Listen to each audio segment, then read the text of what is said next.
welcome everyone to episode 101, 101 Dalmatians. What are you doing? I'm full from that cake last The week. web sensation known as Triple Threat Again Talk. with the cake. I'm full from the cake. Too much. Hey, just because you are allergic to eggs. Too much frosting. Oh.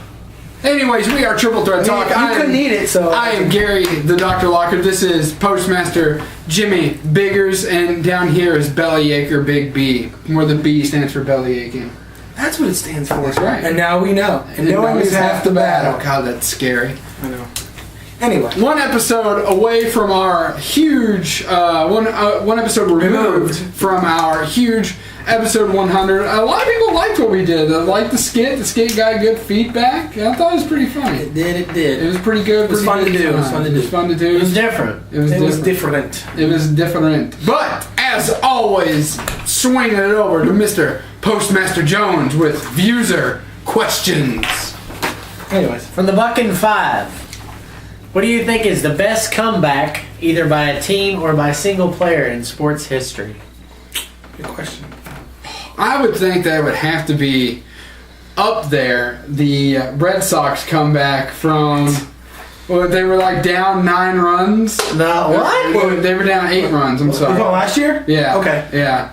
And all of them in the 9th inning, they came back. Not the same one. No, we're thinking of. Yeah. But I would think that would be up there. No, not last year. The playoff year. The one from Fever Pitch that year. You're thinking of... Well, that's what we're thinking Yeah, of. We're okay. He's talking... Not 9 runs down. talking They were about- down 3 games to 9 in games the to none. ALCS, and they come And back. then one of them happened during the game itself. That's when the Yeah. That's when the I think started. one game they were down by a lot of runs. Yeah, but they were down He's by a lot primarily of talking runs. about the 2004 season where the Yankees Yes. were three games to none. Yeah. No team had ever come back from that deficit, and then again it was destined to be obviously that year. The Red Sox sweep them basically 4 games to nothing after a 3-0 deficit, and they go on to win the World Series. And they actually had to change the ending of the movie Fever Pitch because of that. Yeah. Because originally, obviously, the Red Sox were going to lose. Right. And then they won after production of the movie, and they changed the ending. But yeah, during the first game of the comeback, they were either 8, 9, 10, or 11 runs, and they came back all the 9th inning. You know, sometimes with playoff runs, it's just meant to be, and that was definitely a definition of there. It was meant to be that. So I take it that was your all's answer to That was what we were thinking. I can think of something else if you want me to think of something else. Do you have anything else? No. I think that's probably the biggest I mean, that is one of the things. I can't honestly. Well, also, I mean, we'd be stupid if we didn't mention Kentucky over LSU, 39 points down. Yeah. That was the biggest comeback in college basketball. Yeah, but I think the Red Sox thing is just one of the biggest comebacks ever in sports. It's just something that doesn't happen. I mean, it's crazy. Well, if you're going to go basketball, I'd say the Miracle on Main Street. U of L was down 18 points to Marquette with 5 minutes to go in the second half, and they come back and won that game.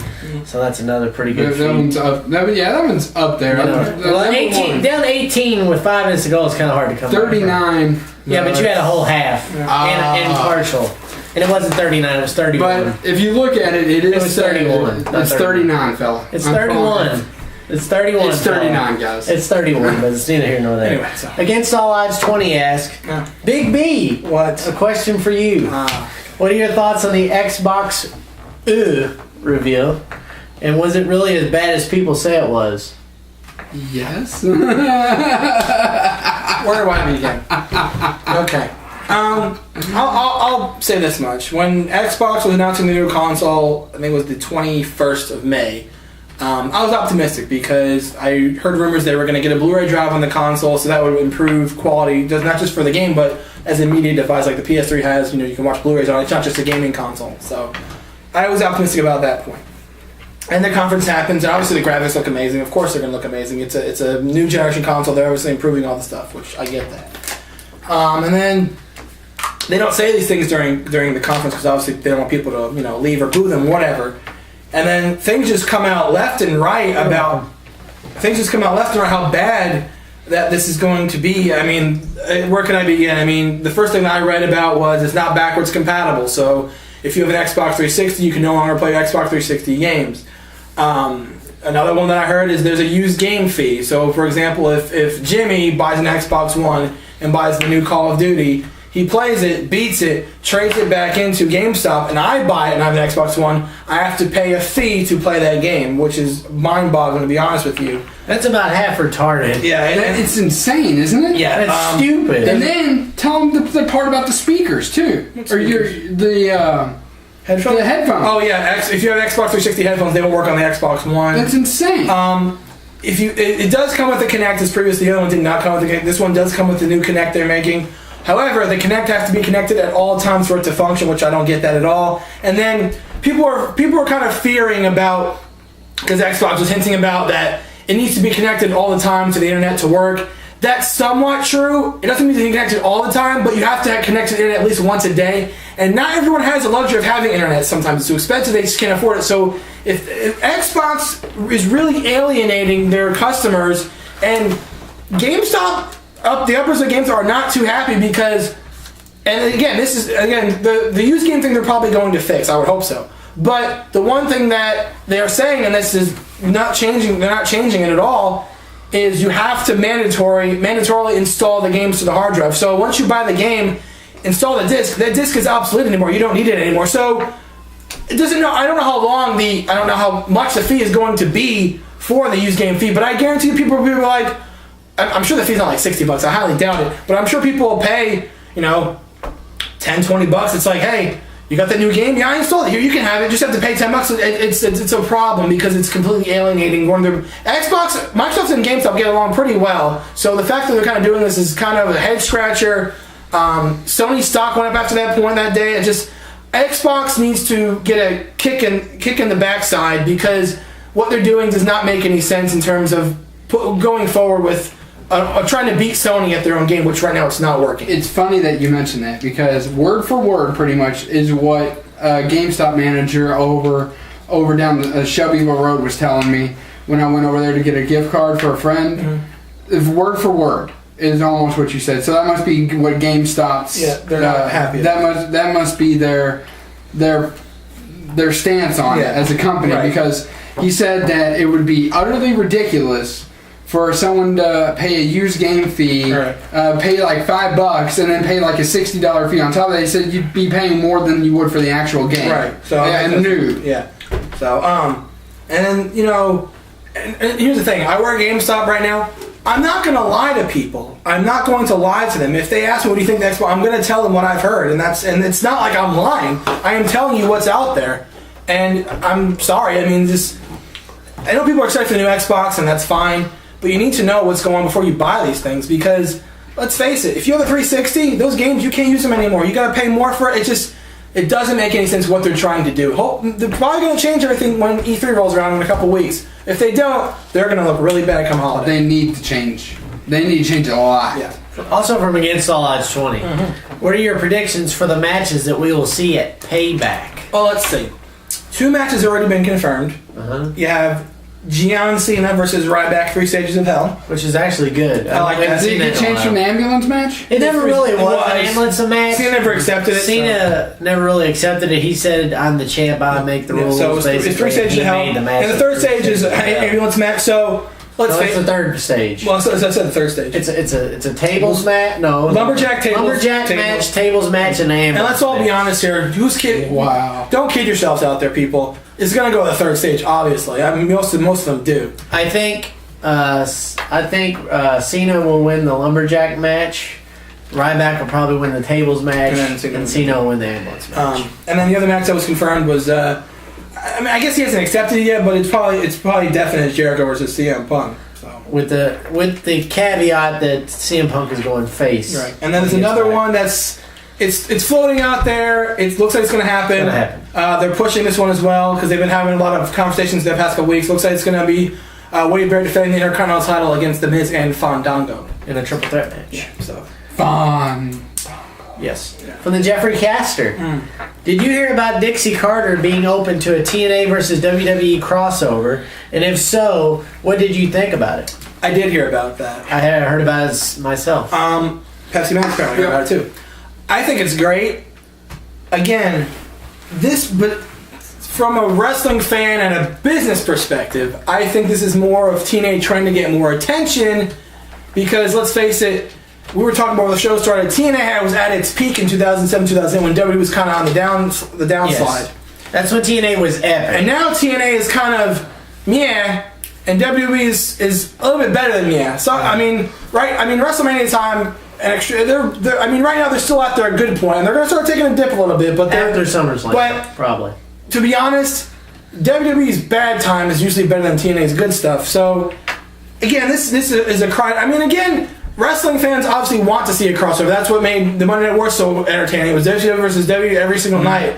And WCW actually could compete. They beat them 82 weeks straight in the ratings. WCW had a legitimate chance to defeat them. We could be watching WCW right now, not WWE. But again, to me, it seems like more of a cry for TNA to say, hey, you know what? If we throw this out there and get WWE to do a cross promotion with us, that'll give us more exposure. We should do that. That's what it seems like to me. WWE doesn't really need the attention. TNA just wants the attention. I think with TNA, like you said, back in 2007, 2008, they were definitely at its peak. That's when I watched TNA over WWE basically every week. I watched TNA instead of I watch both, but I watch TNA a lot. I mean, I watched TNA a whole lot.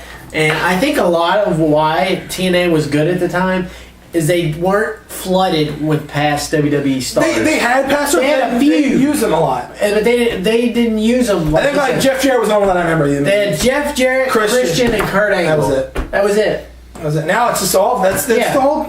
Because they had their own guys. They had Petey Williams, Samoa Joe, AJ Styles. That's three of the biggest. Or Chris Sabin. Sting, Sanjay Dutt. X Division. Yes, definitely. Christopher Daniels. I mean, Kaz. They had all kinds of people, and it's just they got first off they got too big into getting old WWE people. Then you let Eric Bischoff and Hulk Hogan run crap on the ground. WCW. Yes, thank you. And TNA just isn't that good anymore. It's not good to watch like it used to be, and frankly. I think this would be a good. I don't know how they would do it. You see my point? It's like you're craving attention. Yes, exactly. But I mean, for instance, there's a show coming here in July, a TNA show. They're filming for Impact, and the only reason I want to go is because AJ Styles, because he's the best wrestler in TNA by far. If I hear three names are there, I would go. If I hear Angle, if I hear Styles, and I hear Anderson, I would go. And Samoa Joe. So, because Samoa Joe and Styles are the two staples in TNA next to Sting. And Daniels. Those four have been there since day one, and I don't see any of them leaving. Not that well, Samoa Joe might. Maybe. Yeah, we'll see. So, from James Bond to wrap up user questions. Bond? Yeah, 007 has a question. Which one is it? Daniel Craig? No. Timothy Dalton? No. Roger Moore. Pierce Brosnan? No and no. Sean Connery? Yes. Sean Connery. All right. He wants to know, do we think the Shield is being pushed too much? Heck no. Are you kidding me? They're not being pushed enough. Exactly. No, I think I can see where he gets this question from. It's not a bad question. Thanks for throwing that for a while. Yeah, right. What do you Tony Galley? It's not a bad question. I get where he's coming from, but I think the group is obviously catching on steam. They're very popular, and WWE wants to feature them as much as they possibly can. Let's face it, the guys are three of the best talents they have in the company. Dean Ambrose is electric on the mic. He's got a bright future. So does Seth Rollins. So does Roman Reigns. Mm-hmm. I mean, and look at the problem we saw on Monday with Bray Wyatt and those people. A lot of people from SCW are getting a lot of publicity, and their young talent is really starting to catch fire. So they want to push their younger talent because let's face it, that's going to be the future of the company in a couple of years. And people that say that WWE's not pushing their young talent need to look themselves in the mirror because you have the Shield, you have Wade Barrett, you have Daniel Bryan, you have Sheamus, you have Ryback. But the people keep saying, well, they're not pushing their younger talent. Hello? What do you think they're doing? Yeah. Fandango? I mean, all these people. And it's just, it's a little ridiculous. I get angry when people say they don't do a good job of pushing their young talent because they're obviously doing a good job of pushing young talent. From Fandango. Do you? Fun. I had a gift card. So with that's user questions this week. We want to thank everybody for all your questions, comments, quandaries, queries, and criticisms. So with that, it's now time to anoint episode 101 Dalmatians Viewer of the Week. Yes, the 101 Dalmatians Viewer of the Week. And I think with his question about the TNA and cross promotion, he also had another question. I believe about no, it wasn't the Xbox. That was against all odds. Okay. But Jeffrey Castor. Yay! Jeffrey Castor, you are this week's episode 101 Dalmatians Viewer of the Week. And when we come back, Cruella DeVille will be on the show when we come back. No, not Cruella DeVille, only the three of us, but we'll be back in the headlines right after this. Ugh, I hate these big ass prices. Sounds like you could use some big ass savings. I'd love some big ass savings. Kmart Shop Your Way members save 30 cents a gallon. 30 cents a gallon? That's a big ass discount. Big ass discount. A really big ass discount. Really big ass discount. Honey, this solves your big ass problem. Totally solves my big ass problem. Dad, look at that big ass truck. Big ass man. Hello, big ass man. Shop Your Way members get big gas savings. Save 30 cents a gallon when you spend $50 or more at Kmart. And welcome back here on Triple Threat Talk. Postmaster Jones, Jimmy Biggers, along with my esteemed colleagues and friends, Big B, Brandon DeMiro, and Postmaster. Wait a minute. You're Postmaster. So really, your name has been changed. I'm the Doc Master. The Age Master. Gary the Doctor Locker.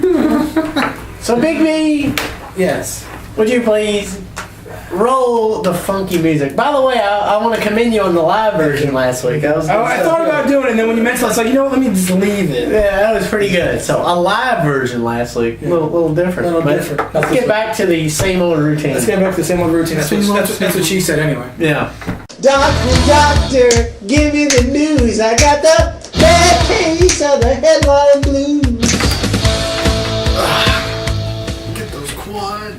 What if they teach doing the Gary class at LAC? Yeah. Yeah. Would that be like Ryback? Put you to sleep?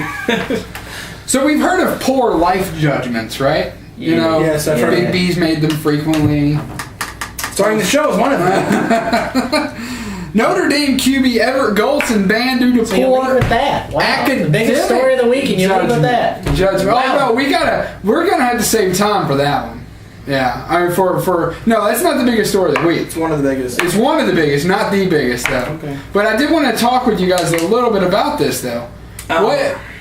I just don't get it. Well, I was talking to you on the phone earlier about it. You know, Notre Dame, they were never this big football school recently. Way back when they were a dominant team. Right, but they've always kept the NBC rights, which has puzzled a lot of people. Right. They've always, and then obviously the USC Notre Dame always gets huge views because it's a classic rival. And Michigan as well. Notre Dame, Michigan. So this year they have a tremendous defense led by Manti Te'o. Regardless of what happened, you know, with the girlfriend all that hoopla. Check her out. She's number 69 on the Maxim Hot One. Thank you for the update.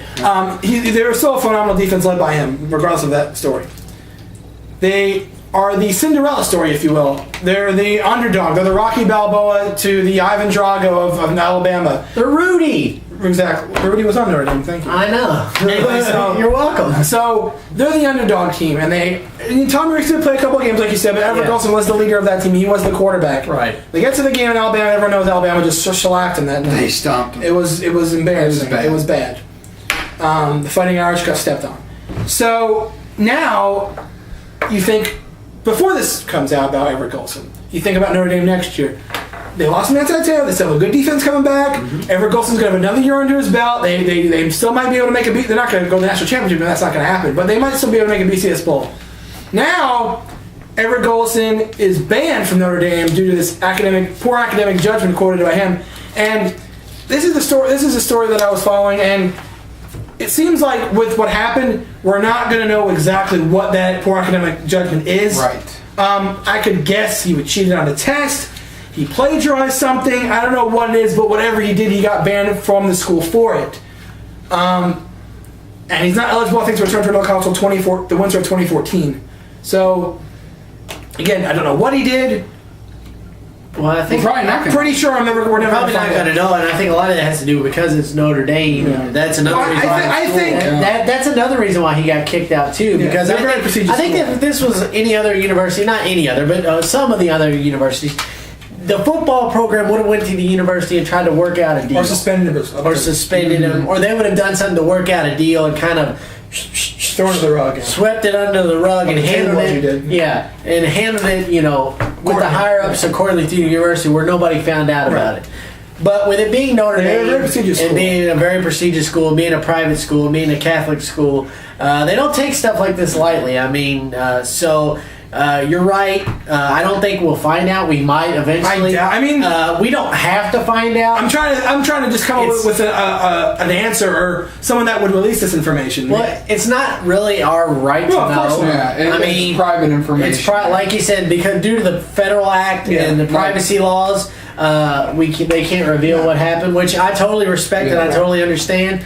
I mean, sometimes it's better off that we don't know. Right. Again, what does poor academic? What defines poor academic judgment? That could be anything. That's the only thing. Cheating on a test, plagiarizing, could be anything. The broad horizon that presents of saying poor academic judgment, like you said, that can be anything. That leaves the door wide open. I mean, you can start here and go way over here. It could even be as something as extremely silly as not picking the right classes. Or something. Really no one knows. But, come on now. We all know that Mark Sanchez took ballroom dancing at USC, so I don't want to hear that.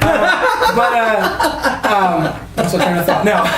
But, if you plagiarize in college, you do get in trouble for it. So that might be what it is. Right, it could be. Because if you for example, if you plagiarize at U of L, I don't think you get banned from school. I think you get suspended for like a semester or something like that. Something happens. No, you flunk. You flunk, but you're not banned from the school. You flunked that class. But since you mentioned Notre Dame's a prestigious school, that might be what he did. He might have plagiarized on a paper, and that could be. I don't know. Well, apparently you can plagiarize at North Carolina and get away with it. Still play basketball. They've been doing that for years. That's another story for another day. But I totally agree with you. I mean, I just don't. I don't know if we'll ever find out. Like I said, I probably won't. Again, if I had to guess, I'd say he plagiarized something. Yeah. So. Yep. But I mean, that's pretty much, you can't really speculate, unfortunately, because it could be libel. But I'd rather we not. Yeah. But speculation can lead into problems.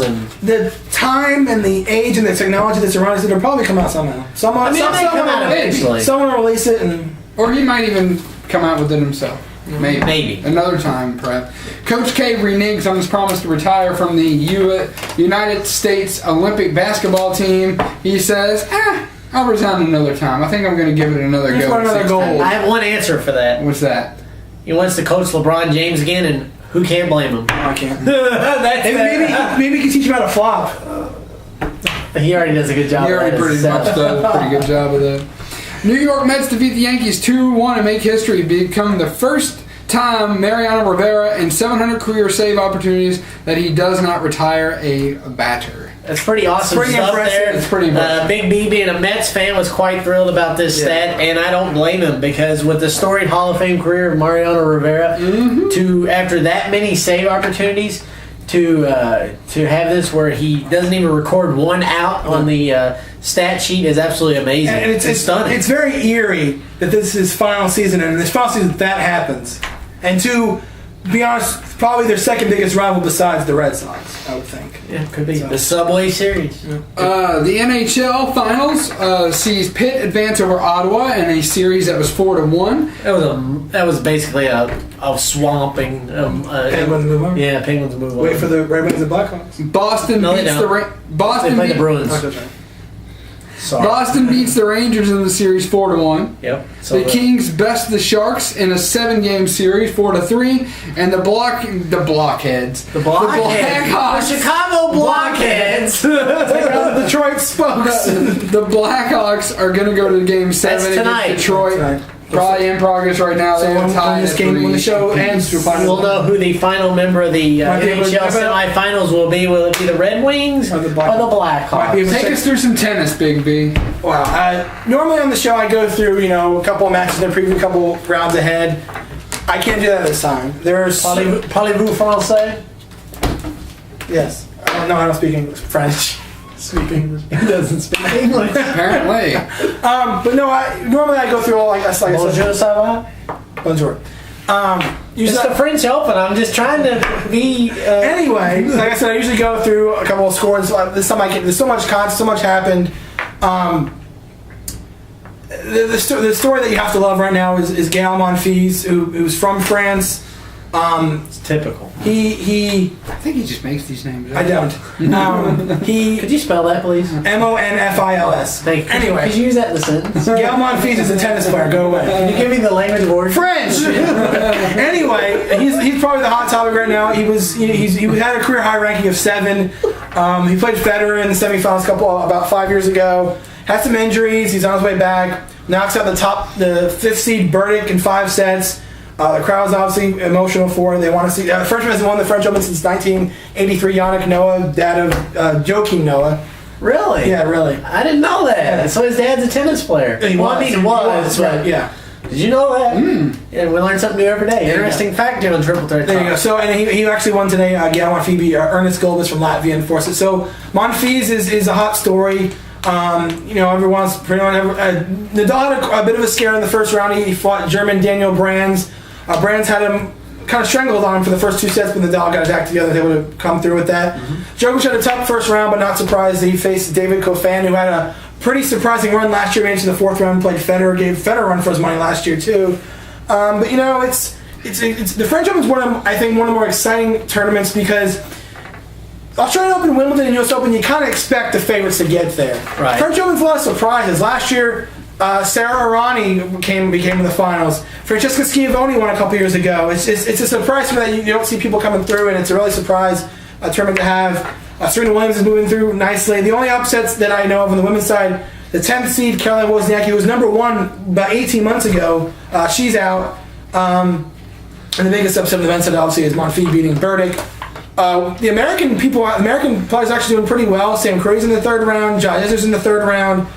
Jack Sock. Jack Sock's Yes, Jack Sock. That's the greatest tennis name ever. He needs a partner named Shoe. But it's exciting, and the rains are affecting play a little bit. There's a little bit of delay, but the tournament people are doing a nice job of getting things going, getting things wrapped up. I think a guy named Shoe needs to beat Sock. That way we could say, and it's Shoe over Sock. Yes, I or it could be Marty Fish and Jack Sock, so it could be Sock and Fish or Fish and Sock. How about Fish Fillet? Or somebody by the name of Rock, and that way we can have Rock and Sock again. Right. But yeah, next week on the show, we'll definitely have a more closer update to the finals of the French Open. With the field's going to get even thinner, and I would love to see Monfils still around. I mean, it's an exciting story. Obviously, I root for Federer and Djokovic and Gasquet and all those guys and Raonic. But Monfils would be a nice story because again, no one has won this in 30 years. He's been injured. He's obviously a very accomplished player on the clay, and see him come back and make a run would be really exciting. I mean, it's just like Andy Murray at Wimbledon. No one's won the Wimbledon title, and he made a run, and he got, obviously, Murray's better than Monfils, but it'd be exciting to see someone from the home country make a deep run. How's Jim Courier doing? He's retired. How about Pete Sampras? He's retired. Andre Agassi? He's retired. Michael Chang? He's retired. I guess I don't know. Get with the time. How's John McEnroe commentating? Usually we go straight to NASCAR, but before we get into NASCAR, a little Indy 500 news and maybe a debate here, depending. Kanan wins under caution and the lowest rated Indy 500. Go ahead. It's Tony Kanaan. Didn't I say? Did I say Kanan? Tony Kanaan. Thank you. Well, I mean, come on. Seriously, it's close. He's Brazilian. Tony Kanaan wins under caution and the lowest rated Indy 500 ever. And I think it's interesting because people compare the Derby and the Indy 500. Okay, they both have pretty much. The Derby is a two-week festival. Indy 500 is a month. They both have a mini and a regular marathon. They both have a parade. They both have several events leading up to it. In Indy, though, or in here locally, the Derby scored a 75 share, which 75% of the people in the city of Louisville were watching the Derby, which is insane. Which doesn't count the people that are actually at the Derby, which is over 100,000. Yes. And nationwide, it's a 44 share, which is still really good. 44%. Now, in the city of Indianapolis, 8% were watching the race, and that increases slightly actually nationwide because of one silly thing that the city of Indianapolis does. The Indy 500 does not air live on television in the city of Indianapolis. It does not happen because Indianapolis Motor Speedway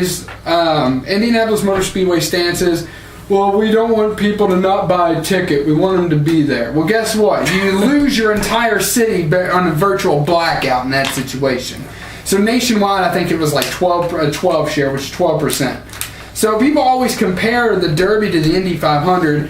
When you look at the numbers and when you look at viewership, both national interest and local interest, I don't see a comparison. The Derby wins hands down. No, of course. And the same thing with the Preakness. Yeah, but because the Preakness is similar numbers. I know the Indy 500 is popular. It's one of the most popular races in all sports. But it just seems like with the Derby, I never hear. I could be wrong, but I never hear about people traveling across the country to go into the Indy 500. I know people travel across the country to watch the Derby. I mean, people are coming from all around the world. Am I wrong? People do that at the 500. People come across the country? Some, but not all. I mean, there's some people that come across the world and some that come, but to the point of why it was a bad race, I'll tell you one of the biggest reasons. It's not live. I mean, I'm talking about as a whole. As a matter of fact, I'll get into my point, and we'll continue this right after this break.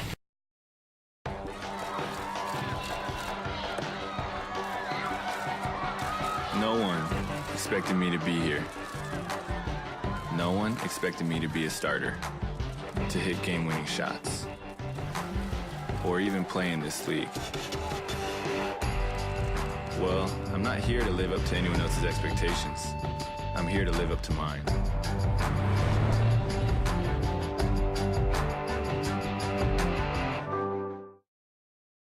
And welcome back to Triple Threat Talk. I am Big B alongside my esteemed colleagues. Esteemed Postmaster Jones, Mr. Jimmy Biggers, and the esteemed one on the far end, the Dr. Gary Lockhart. All right, so before the break, I was about ready to give you my opinion about the Indy 500. Why it was bad. The break got the better of you. But before you go into it, I do want to say it was renowned as a great race. One of the best races, one of the worst finishes, but one of the best overall races we've seen with one of the worst finishes and the worst ratings ever. So go ahead. Ratings were bad. The race itself was good until the end. Mm-hmm. The end completely, it ruined it for me because I watched about the last 100 laps. In the end, I was like, okay, and I even put a post on Facebook. This is why NASCAR is way better because it ended under pace laps. It ended under caution. The last 3 laps of the race, they were in behind the pace car, pacing around. Being driven by Jim Harbaugh. Well, that doesn't matter. And he actually only does the first lap. But still. So, I thought it was interesting. So, of course he would throw that out there. Of course he would, but then I had to point out noting. They only do the beginning restart and they don't do any more the rest of the race. He goes back home. Yeah, he goes back home. With his quarterback. Yes. Yeah. So, I'm sure that's his. No, I hate the fact that a race especially of this magnitude can end under caution with no chance of any kind of last lap pass or any action on the last lap. The fact that it ends in a caution is just stupid to me. With NASCAR, they have the green-white checkered, where as long as the white flag isn't taken, the caution can come out, and you get 3 shots at the green-white checkered, and the final one, it ends no matter what. I think that's where IndyCar needs to go. I know that it doesn't happen often, but a race of this magnitude, it seems like more often than not the last couple of years, it has ended where the leader and the winner was pacing around behind a car with a couple laps to go. And of course that's going to turn a lot of people off, and that kind of made me like, ugh. The ratings took it down. To me, I think the bigger story is the light. I mean, just the television thing is the bigger story. I think the fact that a race of this magnitude, as you put it, is not shown live in the very city that it's put on. That has got to be a ratings killer. And I hate to tell people that whoever makes those decisions, most of your fans don't live in Indianapolis anyway. They're probably traveling from Louisville and Cincinnati and Chicago and St. Louis and New York and wherever. And not every person that comes to that race, I go to the Brickyard every year, and I'm from Louisville. I'm not from Indianapolis. Yeah. So, and it doesn't sell out, but they don't black it out. Right. It's insane. So I don't get their method behind that. I think it's stupid. I think it's early TV talk. I think you need to get early. I think you need to get with the times and realize, number one, not everybody can afford to go to the track. Number two, not a lot of people like that track because frankly you just can't see but a very small portion. You can't even see the whole track. So when you go to the race, you basically sacrifice actually seeing a lot of the race because there's only, depending on where you sit, a certain section or portion of the track that you can actually see. So that makes for, not such a good of a time. Whereas if you go to Bristol or Martinsville or Kentucky, wherever you sit, you can still see the whole track. And, people want to see the whole race. If they can't see the whole race, guess what? Why you going? They'd rather sit at home. So. I mean, it's completely silly. And that was another thing, before we get into NASCAR, just talking about going to races and stuff like that, ticket prices in the nation are going up so much so that people are stopping to go to events live because it's better to watch it on TV anyways. And you get the best seat in the house sitting in front of it. It's one of those things that people are starting to notice this, and here in the next couple of years, ticket prices increased on average another 2.5% to 3% this year.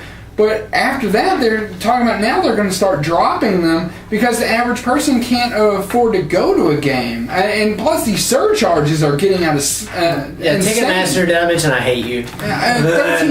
Your fees are ridiculous. A friend of mine said that they bought $26 a piece for Chicago White Sox tickets. The surcharge on each ticket, $13. Yep. So half of the price. $40. Half of the price. $40 to sit in a $25 seat. Plus the White Sox. Ridiculous. Yeah, who would want to watch the White Sox anyway? I mean, but some people fans of the White Sox. Some people though are seeing that their product is like that. The Broncos are. I think the Broncos are starting to lower their ticket. The 49ers are. The Marlins are obviously they don't really have a product to sell, but their ticket is pretty cheap. They're a becoming franchise. They're last place in the NL East. The Reds have always been. I thought you said Mariners. My bad. The Marlins are bad. The Reds have always been. They've always been good. The Reds have good family-friendly prices. They did this last weekend. You go to the game and see a Beach Boys concert. Yeah, you go to the game last week. Yeah, and you got 4 hats. Too. I mean, they did lose to the Cubbies, but it is what it is. It happened. It does happen. You got to see John Stamos play with the Beach Boys. There you go. They are winning the battle for Ohio. John Stamos. So Michael Rickard. So after the Indy 500, we had the Coca-Cola 600. Not the Pepsi 400. No, not the Pepsi. The Coca-Cola 600. And we had what is known as Cablegate. And I don't know if you all heard about this or saw this, but Big B, if you would, roll this clip. I've heard of Watergate. Our Sprint Unlimited camera, which traveled over and across the track, had a drive cable, not a cable, but a piece of nylon and fabric rope that helped to move that camera along its catenary.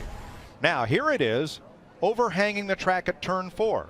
The first car coming is going to be Kyle Busch. That's going to catch in his right front wheel well, and it's just going to whipsaw the fender behind the wheel well.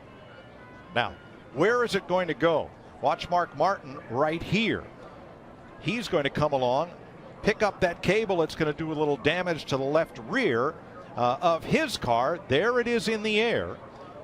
It's going to catch on Mark's car, and then it's going to go underneath Marcus Ambrose's car. You see the camera getting kicked, the cable getting kicked up into the air, off to the side, and it's going to hook underneath Ambrose's car where it severs a brake line. There it is again, moving between Martin's car and the yellow and black number 9 of Ambrose. Well, the Fox Sports overhead cam had a malfunction, and a cable snapped and was dangling on the track. Kyle Busch's car hit it and made his car look like a can opener went down the side, actually injuring 10 people on the 10 spectators.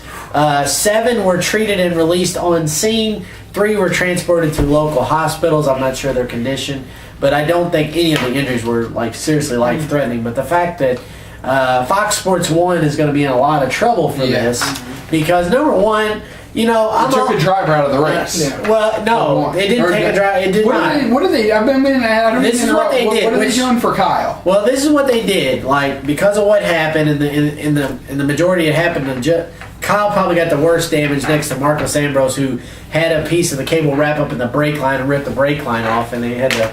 Wow. Had to replace the entire brake line, but replace the entire underbelly. Yeah. No, not the entire underbelly, just the brake line. So it got a clean brake then. Basically, what happened was NASCAR put out a red flag.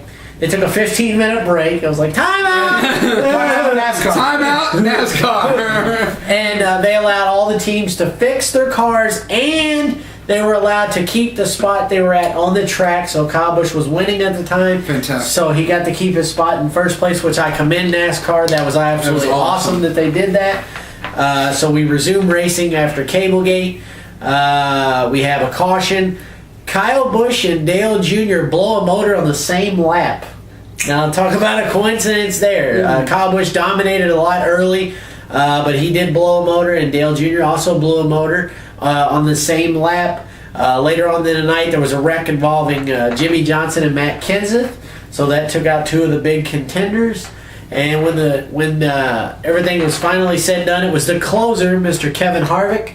There was a restart with about 10 laps to go. There was only about 12 or 13 cars on the lead lap, and Casey Kane was winning. Well, Casey Kane made the decision not to pit, and all the other competitors that were on the lead lap decided to pit, and that was the nail in Casey's coffin. Harvick got around him on the final restart and went on to win his second Coca-Cola 600. His second Coca-Cola 600. So it was a very good last about half of the race. The first half was kind of but when you run 600 miles, that's what I try to tell people. When you watch racing as much as I do, when a long race like that, a lot of times the first part they're just kind of logging laps, and then when it gets to the end, that's when you see the battling and the wrecking because people are driving harder. And they're so they're on to Dover this week, the Monster Mile. So that's always good stuff, and it is the last broadcast for Fox for the season. And depending on how much money they got to shell out for this lawsuit, might be the last Fox broadcast of a NASCAR race ever. Before we move on from NASCAR, I was reading the story, and I don't know if this is true or not. Okay. Did Danica Patrick's boyfriend wreck her in that race? Yes. That's all. That'd be a nice conversation. What'd you do that for? I don't know. That was funny. Yeah, she wrecked Stenhouse, didn't she? Wrecked Stenhouse. He wrecked her. Yeah, he wrecked her. It was a wreck involving Ricky Stenhouse, Danica, and Brad Keselowski. Man, that is literally my fantasy team from earlier. My entire fantasy team. By the way, did you switch it? No, I didn't. I didn't really check it since week 1. But yeah, I mean, I thought because I know every single one of my drivers was eliminated from that race. Okay, well the problem is, this past week was the start of segment 2, and you had to pick a whole new team. Yeah. So you're on the bottom. I don't care anymore. I won the first segment. So. No, you didn't. I didn't. No, I did. No. Oh. Steve and Stephanie tied. Oh, nice. You didn't even finish third. My dad finished third. Oh, really? Yeah. God, man, talk about going from top to bottom real quick. I think Big B even came back and beat you. Wow. I didn't do anything. I didn't really do anything. I just set my team at the beginning. I didn't really care. Let it go. Let it ride. I didn't really care. Let it ride, poker. NBA Finals. The Spurs swoop the Grizzlies. No surprise there. Pacers. But let's keep in mind that 2 of those games were in overtime. Yeah, that's true. And the Grizzlies are a gritty team. They are a very good team. They will be back. They'll be back. They need to work on their free throws. They need some pieces. Zach Randolph, you need to step it up. You're supposed to be the superstar on this team, the lead role. I thought Marcus All played great. But Zach Randolph definitely didn't show up. I think that was a big problem. They need perimeter power. But the fact that they got run out of their own building. Yeah, and again, 2-2. Nothing to take away from the Grizzlies. But I take away everything from the Grizzlies. Going to overtime, you have to clutch. I mean, you have to be clutch in the finals. Well, I wasn't going there. I was saying, not to take away from getting to the Western Conference finals, but let's face it, if Westbrook was there, they wouldn't even been there. Oh, yeah. So it's true. So next year, they'll be in the playoff, but they're not going to get as long as Westbrook's healthy. They really just need a couple extra pieces. They need some perimeter power. They need a little bit more speed on that team. Because right now they have great defensive power with Randolph and Marcus All, obviously. They have some inside shooting with Randolph. They have what they really need is a little bit of perimeter star power and, like I said, a little bit more speed. And I think they can get right back up there because I don't see San Antonio being on the top of the West maybe a year or maybe more. I mean, who knows who's the roster next year? I mean, for all you know, look at it this way: they're in a position now to win the NBA Finals. Mm-hmm. What better way to go out than win a championship? You could see Duncan leaves. Yeah. If Duncan leaves, Popovich is gone, and Parker's not getting any younger. I think this might be Parker's size cheer. I think so too. I mean, who knows? Again, if they win, I could see Duncan leaving. If Duncan leaves, I can easily. Popovich said, and I quote: "When Duncan leaves, I'll leave." And if Popovich leaves, the whole organization is going to get a rebranding. And the Pacers and the Heat are tied at 2 apiece. I like this. This is going to 7. I agree. And you know what though? This again, numbers mean nothing in terms of NBA Finals. The Spurs have been undefeated in the finals. They've won 4. They haven't lost any. And again, this affects it a little bit because now you have momentum. The Spurs ran through the Grizzlies 4-0. Now they have about 10 days to rest. The Heat and the Pacers are still playing. So whoever wins this series, whether it be Miami or whether it be Indiana, Spurs are going to be at least on a 9 to 10 game rest, and that's not good. I mean, sometimes resting doesn't help, and then the Pacers and the Heat have a lot of momentum. They're still fresh. They're still ready to play. They're ready to go. They're all ready to go, and the Spurs have been resting. So I don't know if this helps them or hurts them. I don't know. I think it will help whoever is on this, whoever wins this series, because the Spurs, they've got all this time to rest. Exactly. It's going to hurt them for game one. Well, it's going to help them overall, but you're not going to just be able to step out of doing nothing and then doing. It's going to have an effect in game one. After that, I don't see it having an effect. I just hope that the NBA doesn't allow those officials from last night to officiate another game ever. Why? The officiating was horrible for both sides.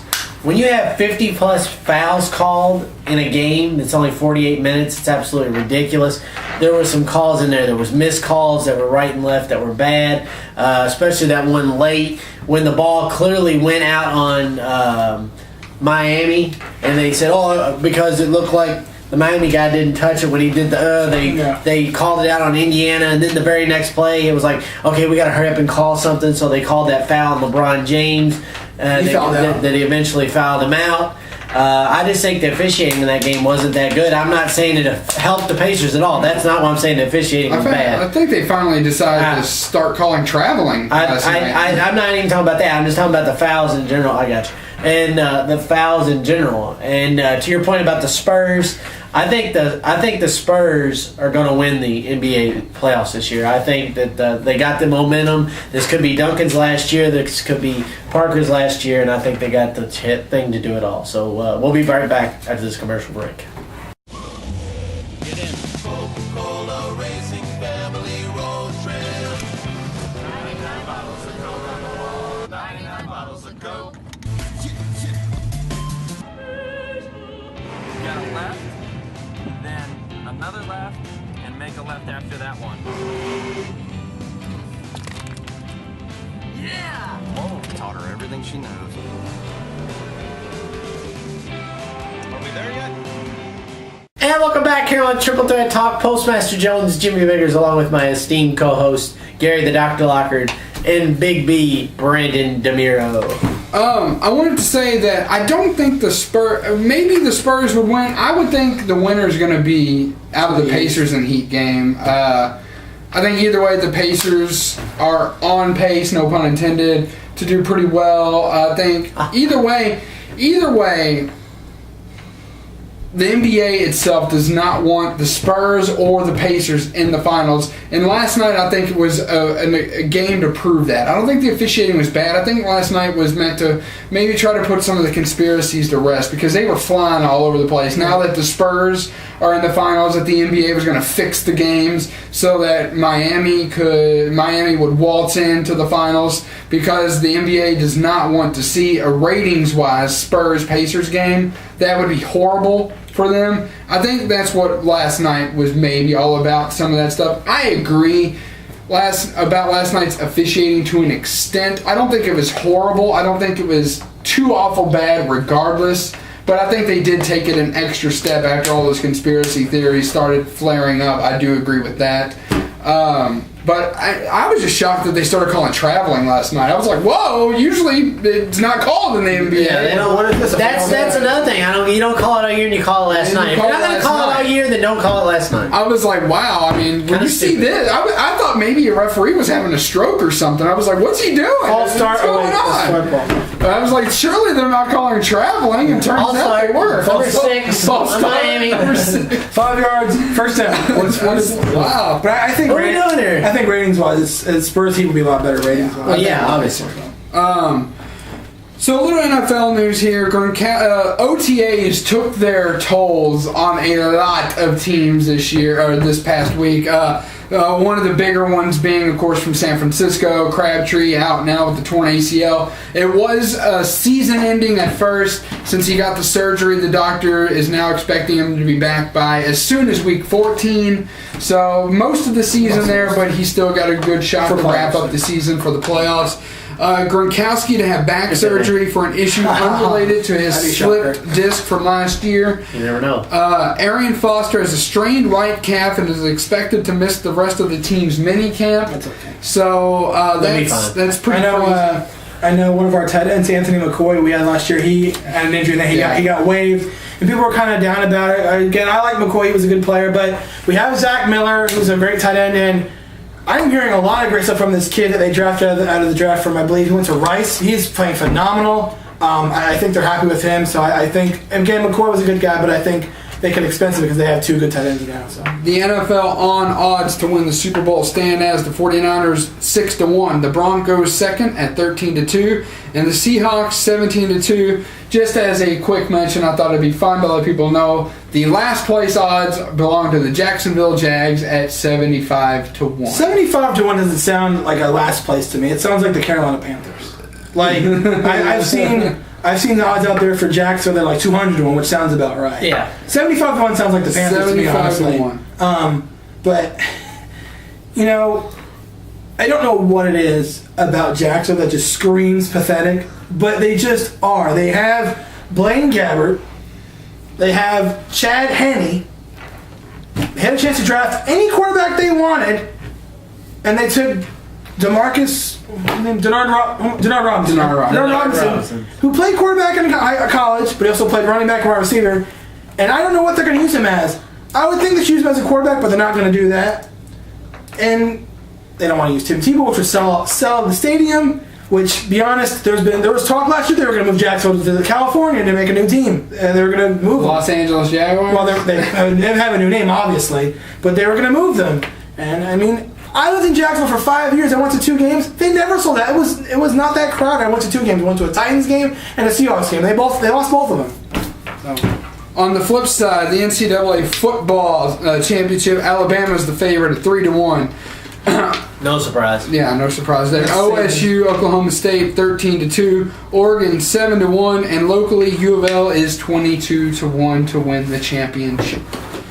And they actually even have Heisman odds. I did not get a chance to look those up. I know Teddy is tied for 5th with 3 other people, though. First, to no surprise, is Johnny Manziel. I don't have Braxton Miller's number 2. Yeah, Braxton Miller's number 2. I do not have the actual odds. He's still not going to win it, Michael Ricker. Don't get your hopes up. Still not going to win it. Yeah. And all that takes us to the big story this week. Once again, coming out of the wonderful land of Rutgers, New Jersey. This is getting old. This is getting crazy. The hiring. Yeah, this is crazy. Of AD Julia Herman. Okay. Who's Julia Herman? Who's Julia Herman? She actually spent time locally here at the University of Louisville. You know what's funny? Like, she spent time locally here as the assistant AD for like 10 years, and I knew nothing about her, never heard of her. Never heard of her. But now that she's at Rutgers. It's like we know everything about her. Rutgers has just had bad luck here. Put it to you lightly, I didn't even know schools had assistant athletic directors. Oh, yeah. So she started at Tennessee as the women's volleyball coach, yep. All right? So all of this happened because they were looking into her background after they hired her. So right now, she is technically the athletic director of the University of Rutgers. Yes. Now, bear with me. This is going to take this is almost 3 pages long. It's spaced pretty well, though, so... But the only way to do this is to read it without us getting in trouble. So we got 9 minutes. We got 9 minutes. We'll do it. Emails obtained from members of Rutgers' 26-member search advisory committee that eventually hired and battled Julie Herman as the school's new AD indicates that not everyone thought the process was as smooth as co-chairs Kate Sweeney and Richard Edwards thought so. Sweeney and Edwards sent a message to the committee on Tuesday in support of the hiring process. As members of the search advisory team, you all had the opportunity to examine Julie's credentials, to spend some time with her when she was on campus, and to provide us with their thoughts regarding her candidacy as Rutgers' next director of intercollegiate athletics. As you know, there was strong support for Julie and for what she would bring to Rutgers. But in this article, I do have to credit, by the way, as it's seen in this next article, ESPN. This is the article from ESPN as they have it. I have to give them credit for copyright reasons, obviously. But in emails ESPN received from a source, familiar with the situation, Ronald Goretti, a member of the committee and the school's board of trustees, responded in part. Please let us not at this late date attempt to convince ourselves and the public that there was sufficient time to delve deeply into either candidate's documents. With 13 to 15 committee members present at the interviews, and with each member needing to be given the opportunity to ask their own questions, and with Julie's interview starting more than 15 minutes late, there was little or no time to ask follow-up questions or probe deeper. Please, let's not present this as any kind of exemplary process. Subsequent events have proven otherwise. Herman's hiring has caused a firestorm under a Star-Ledger story on Saturday detailed a letter signed by 15 members of the 1996 University of Tennessee women's volleyball team that said Herman called them, quote unquote, this is a strong word, but since we're internet, I can say it, and people, it's being... How strong is it? It's the W word. So it's not too bad. It's been on TV before. Okay. War. Yeah. What is it good for? Called them, War. and I'm sorry for this, but I have to say it, whores, alcoholics, and learning disabled. Okay, that's the end of the quote. The story said that after a team meeting included Herman and the school's athletic director, Herman said, I choose not to coach you guys. She went into athletic administration at Tennessee that later moved to Louisville, where she spent the past 15 and a half years before being hired at Rutgers. On Monday, Herman told ESPN's Brett McMurphy in a phone interview that her job was safe, so she thought. Or so she does think. Yeah, right. It's been communicated to me by the university president, Robert Barchi, that I'm the athletic director and will lead Rutgers into the Big Ten. The New York Times reported Tuesday that Herman was part of the lawsuit filed by former assistant track coach at Louisville who was fired. According to the Times, assistant track coach Mary Banker approached Herman, then a senior athletics administrator at Louisville, about what she thought was sexist behavior and discriminatory treatment, not sexual harassment. That is not the article. I'm adding that because of further research I have done. This was not a sexual harassment claim. This was a sexual discriminatory claim, which there is a difference. By head coach then Ron Mann. After taking her concerns to HR, Banker was fired within 3 weeks. The lawsuit said Herman initially was supportive of Banker, but later said Banker should not have gone to HR. Some of Herman's former players and former colleagues at Louisville have come to her defense. Others, including former players, have continued to say their claims about Herman were accurate. Aaron Zamet Ruddy, who is one of the 15 Tennessee players who signed the letter in '97, wrote on her blog Wednesday, quote, after our season, the team got together, sans the coaches, to figure out why we were all so miserable and why we felt so much animosity towards each other. We quickly realized that Julie was the common denominator. Ruddy later added in her blog, our intention today is not to see her suffer or to take her down in any way. None of us wants that. It is simply to tell the truth because we were asked and because it is relevant. But we've all moved on from that time. Julie has moved on. And just because she was a bad coach doesn't mean she can't be a good administrator. Maybe her experience with us made her a better administrator. Who knows? Sure, she makes mistakes, but said to be part of them by the time by losing her job at Tennessee. It's only because she was hired at Rutgers in the wake of an abuse scandal that our past experience is even relevant. And it is, don't get me wrong, everything in that letter is true, but I agree with what many are saying. This reflects worse on Rutgers than it does on Julie. Almost done. Herman was hired by Rutgers on May 15th to replace Tim Pernetti, who was fired in the wake of the scandal that started with an outside the lines report showing abusive behavior by men's basketball coach Mike Rice at practice, which we covered on the show. Rice was also fired. On Tuesday, New Jersey Governor Chris Christie said he reported Barchi's judgment. A source with knowledge of the situation tells ESPN that the very day in early April that the Rutgers basketball scandal exploded with the videos of Rice's abusive behavior, Pernetti was personally assured by Christie that Pernetti's job was safe. 2 days later, Christie reversed his position. And, of course, that part is important because Herman was told that her job was safe, and she believes it as such. So, there's been a lot of stuff come out in the time between that letter or that report with her saying what happened here at Louisville. She was with she was a bridesmaid at the person's wedding at the 80s wedding, yes. And She said, and I quote, "I don't remember going to that wedding. They eloped, right? They didn't actually have a marriage, right? Not only was she a bridesmaid at the wedding, but she caught the bouquet.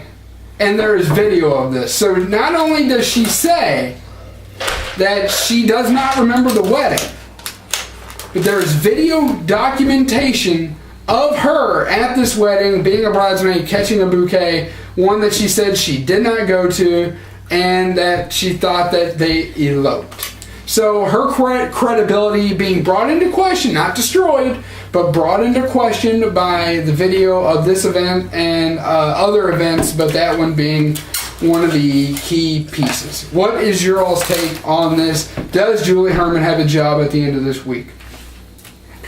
After hearing that, probably not. I mean, obviously she doesn't have any credibility. The letter or minimal credibility. And the letter from Tennessee didn't help either. Right.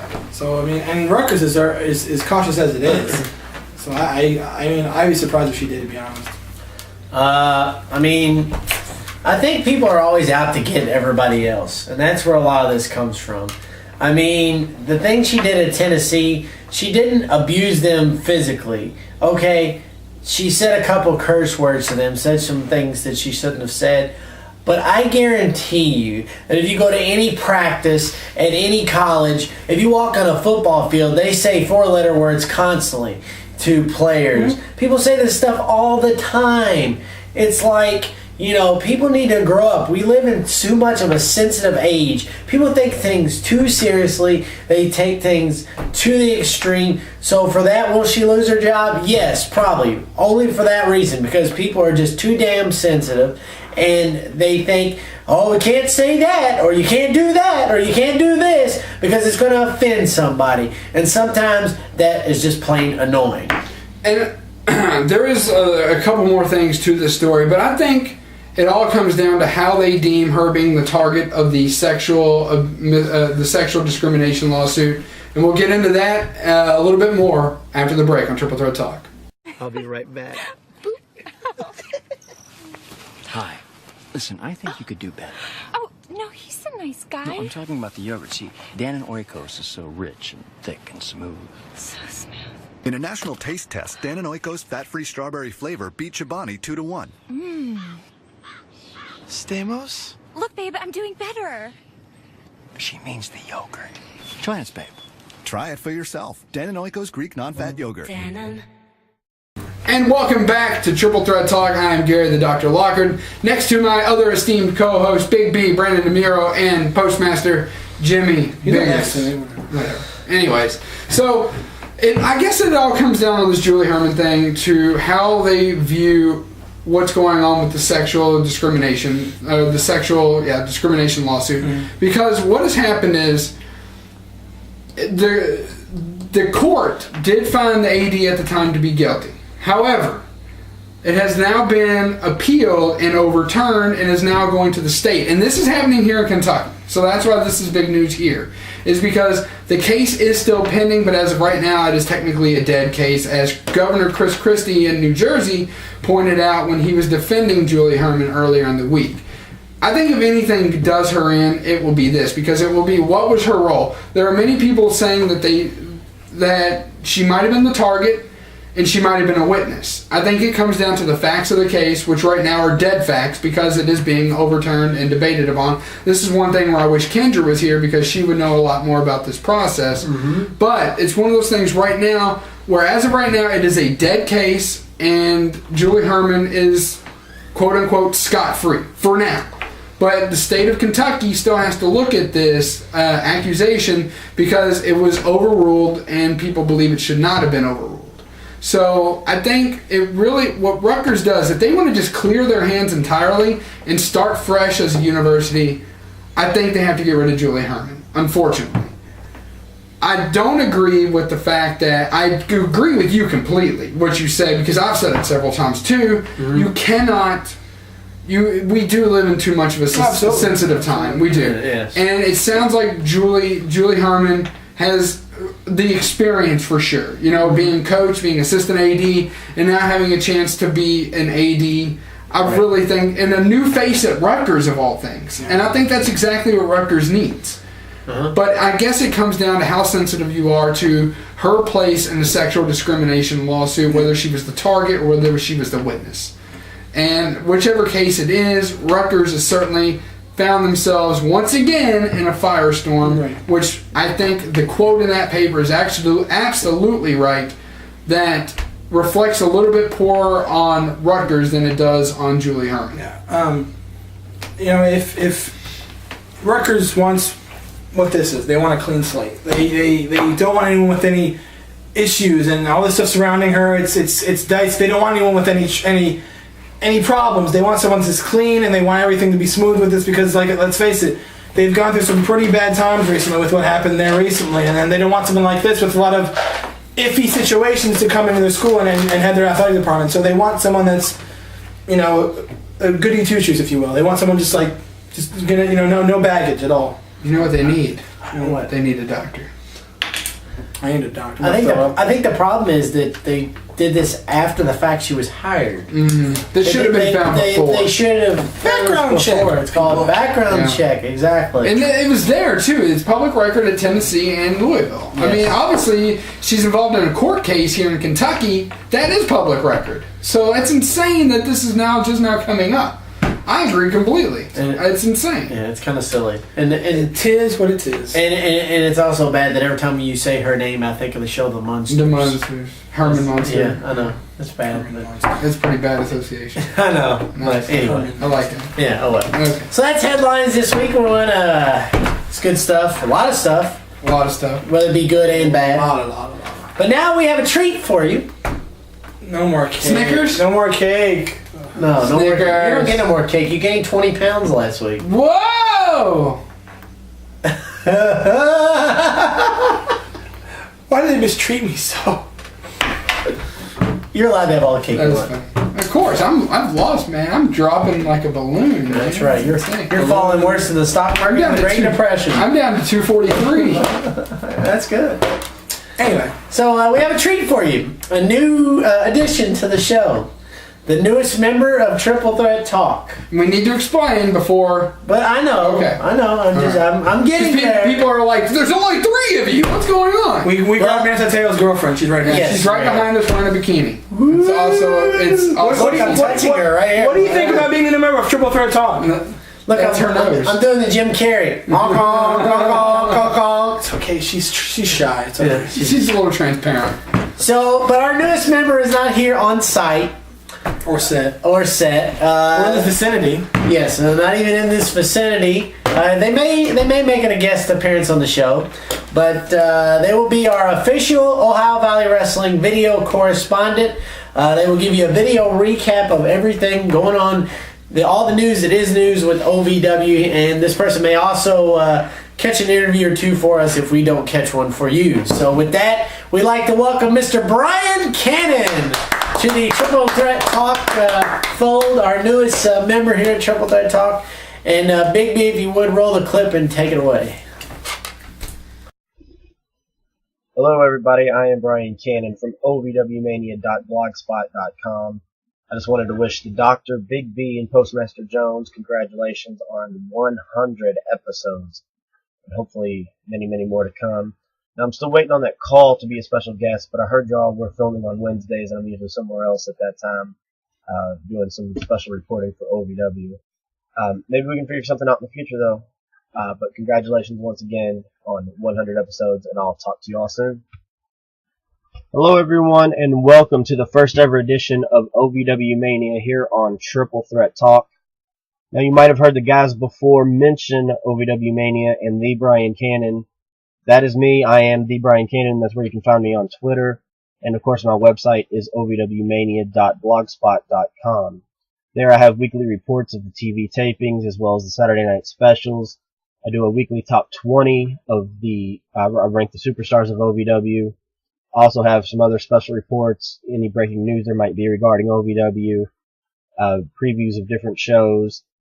Even recently, back on May 1st, I celebrated the 1-year anniversary of making OVW Mania, and I had a lot of special Q&As with some of the superstars, which included Sam Shaw, Moose, Randy Royal, The Blossoms, fan advocate Terry Bodie, referees Chris Sharp and Josh Ashcraft, and many more. You can go back and onto OVW Mania and check those out if you so wish.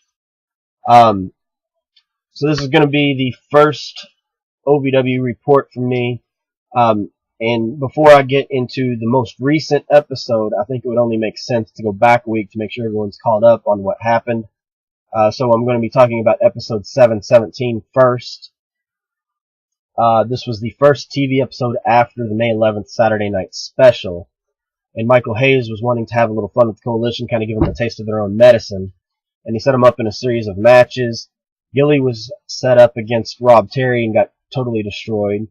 Delta Team Bravo, Raul Lamada and Shiloh Jones were put in a four-corner tag match and were totally destroyed because it basically became a 6-on-2 handicap match in which the teams of Rudy, Switchblade, and Eddie Diamond, the Mobile Homers, and the Rockstar Spud, and Ryan Howe, all ganged up on him and totally beat him down.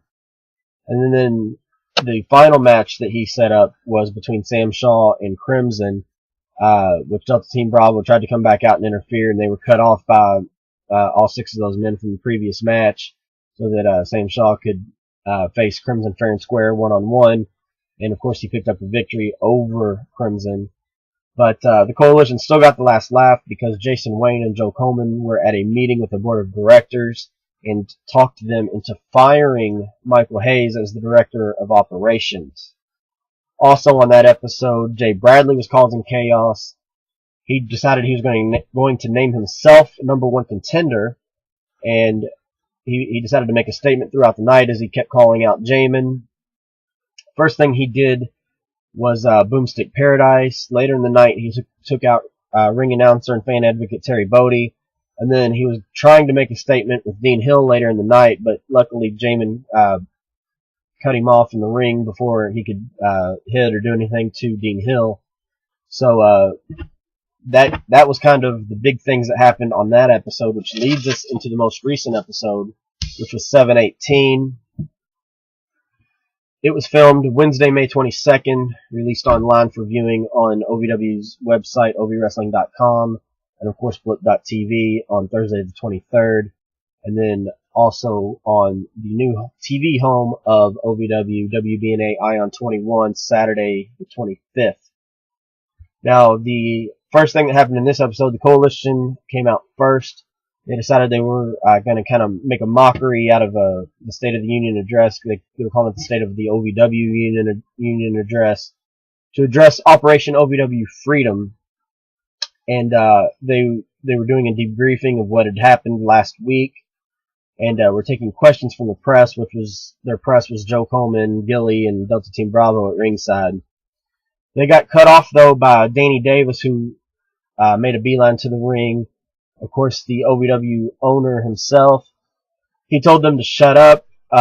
Crimson tried offering him a cigar, which Danny Davis told him he could stick where the sun didn't shine.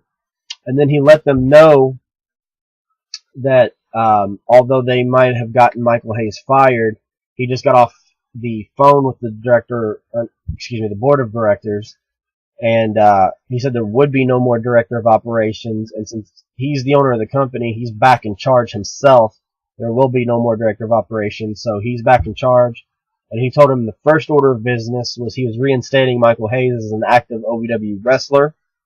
And then he let Crimson and Jason Wayne know that they would be facing Michael Hayes and a partner to be named later in the night at the next Saturday night special on June 1st. He then told the Coalition to hit the bricks and then called out the bully, Jay Bradley, which also carried over from last week. He told Jay that he better never put his hands on another official or announcer again, especially Dean Hill, who he'd been in the business with for over 20 years. And he said since Jay's a big TNA superstar, he was fining him $5,000 to that he had 30 days to make the check for, since he tried putting his hands on Dean Hill, and then of course had already put his hands on Terry Bodie earlier in the night, which Jay wasn't happy about. But then he started asking about his title shot, which Jamin made a beeline to the ring at this point, and he had a unsigned contract in his hand and said, "Here, sign the contract." He goes, I want you in the ring." which Danny Davis took the contract away, and he said that Jay Bradley was a jerk and didn't deserve the title shot. And he said that he understood Jamin and Jay had history, and he said they could settle it later in the night. They would be the main event match. So we move on from there, and the next thing that happened was the big return of Marcus Anthony. If you remember, he was in the family early last year, and then he left because he had a WWE developmental deal. He was released from that, though, and has found his way back to OVW. His first match back was against Ted McNaylor of the Mobile Homers. Pretty much destroyed Ted. Ted had to be stretchered out after the match, so it looks like Marcus is back with a vengeance. We then see a backstage skit where Randy Royal is telling Tony Gunn that he's used his winnings from successfully defending the television title. He bought himself a nice new 60-inch plasma TV, and Tony said to make sure that he's paying the bills. He said he's only helping him to make sure he pays those bills, those hospital bills that he's behind on, and to help get him out of debt. And Randy said, "You're not my dad," and said that he'll take care of it and all that. But we'll have to keep watching, keeping an eye on whether Randy will put the money where it needs to go or not. He then came out and defeated Dylan Bostic, but he did it in a way where it had many people questioning, is he just trying to successfully defend the title by any means necessary? He ended up throwing Dylan Bostic over the top rope, which is usually a disqualification automatically. But what happened was Josh Ashcraft went down because he almost got hit in the corner, and while his back was turned and Tony Gunn was checking on Ashcraft, Royal threw him over the ropes, threw Bostic over the ropes where nobody saw it. And then Josh got back up and counted Dylan out, not knowing what had happened. And Tony didn't know what was going on the outside either. He didn't see Royal throw him over the top rope. So that way he could not only win the match, but because he could have kept the title by disqualification, but he wouldn't have got the extra $1,000, which he is supposed to be needing for those hospital bills. Then there was another backstage skit. They showed Michael Hayes walking in the building. He said hi to Ryan Howe, Rockstar Spud. Then met up with Jamin, and as they were talking, they noticed Delta Team Bravo spying on them around the corner. And I'm assuming they were trying to get information about who Hayes' partner would be against their generals, Crimson and Jason Wayne. So Jamin and Michael Hayes chased them off, but Jamin had left that unsigned contract sitting on a chair behind them, which a mysterious hand picked up. We didn't see who it was. That led into the main event match between Jay Bradley and Jamin Olivencia. It was a good back and forth match. Jamin, at the end of the match, went to charge Jay Bradley, and Jesse Goddard came out and moved Jay out of the way. And after Jamin ran into the corner, he turned around and got boomsticked by Jay, and Jay won the match, even though he was still kind of dreary from their fight. And then Jesse walked in the ring with the contract, which he had apparently signed. He threw it down on Jamin's chest. And he said that Danny Davis said anyone could challenge for the title, which he had said earlier in the night. He said he'd rather anyone have a shot than Jay Bradley.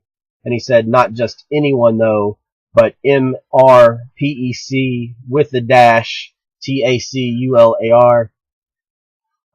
So he said that he'd be coming for Jamin at the Saturday Night Special on June 1st and taking his OVW heavyweight title. So a interesting change in what looked like it would be a match possibly between Jamin and Jay for the title at SNS is now Jamin versus Jesse Goddard. But I would think that Jay Bradley's going to have something to say about that. Then the very last part of the night, Wayne and Crimson came out. They wanted to know, all right, Michael Hayes, we've been trying to find out all night, but now we just need to go to the source. Who's your partner going to be? So Michael Hayes came out, and he just kept staring at him, and finally he raised his hands kind of like Undertaker or Kane fashion and dropped them, causing the lights to go out.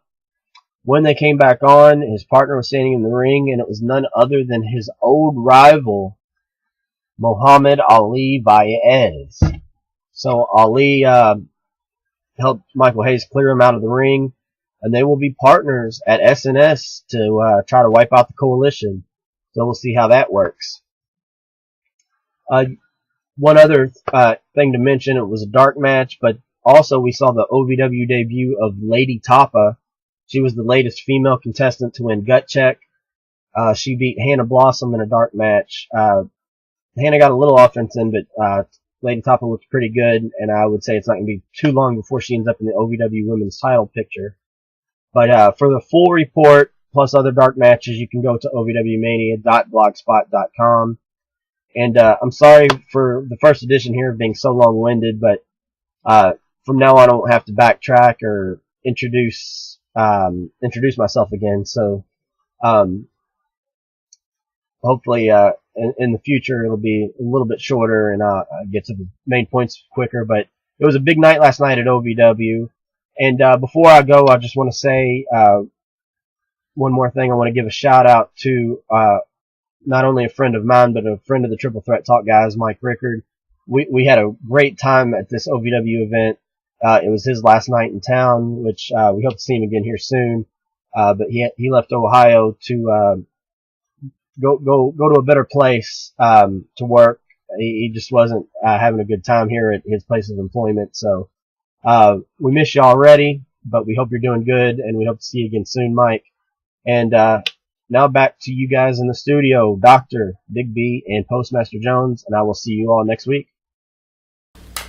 Woohoo! All right, thanks, Brian. That's awesome stuff. Also appreciate it. I appreciate it because I didn't get a chance to play last week. I played his Congratulations on 100 episode before the point, Yeah, which was awesome. We want to thank him for that, and we look forward to his updates every week with the ongoings and happenings at OVW. All the news, it is the news with them. I know, we fumble around and try to get the OVW coverage out for you, but he's there weekly, and he can do it way better than we can. And so we want to thank him for all his hard work and efforts in putting out this video and helping us with this. This show really, we used to be there every week, and I've heard a lot of comments from superstars and, people in the back alike. We miss seeing you guys in the eye. We miss being there. It's just with the responsibilities because now there's no telling how, now that we're being used all over the place, there's no telling how many people are seeing our show each week, all over from all the places that we're used. So because of that, we have to constantly improve our content. Constantly. And I'll be frank, I just like filming early. I enjoy the idea of filming early with my other job and being able to get home in a decent hour and get a good measure of sleep. So that helps. Yeah. But I'm no longer frank now. So. Yeah, exactly. So we want to thank Brian Cannon for that. We look forward to that weekly. We also want to thank Terry and Cheryl Bodie for everything that they do. Definitely want to send our well wishes to Mr. Terry Bodie. Yeah, he's battling some migraines and some other issues. CAT scans. I like how Cheryl's making all the ribs at him, but the love is there. Found out that Terry had a brain, he has a heart. Yeah, that's pretty funny. Definitely a thoughts and prayers with him. Hopefully they figure what's going on. So that's OVW this week, and we will do that every week with Brian Cannon. As long as he does it. Yeah, as long as he does it. But if he slips, then he's out. So we can't really make fun of him or anything. We have to treat him with the utmost respect. Why? Well, if he slips up, then he's out. Okay. We can make fun. He's on probation. For God's sakes, he's a St. Louis Cardinals fan. That's true. That does. What do they call him at Extreme Rules? Oh, the Caribbean Cardinals. The Caribbean Cardinals. The Caribbean Cardinals. Yes. So moving on to WWE coverage this week.